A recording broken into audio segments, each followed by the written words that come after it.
All right, things I scavenged around my house. Blow dryer, some paint stencils. You may recognize these. We have some like this in our classroom. Lazy Susan. A lot of you guys might have one of these on your table at home or in your kitchen.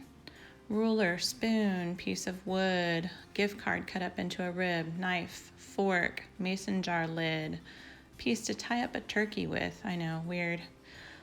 Old food container, some hex wrenches, some sponges I cut up. Hex wrenches, this was what I used for the little sun design on the mug. Paper towel rolls cut up, mason jar, printer paper, scissors, a rolling pin, and some stamps. But basically you can find stuff all over your house. Here's the finished product. Hope you guys are well.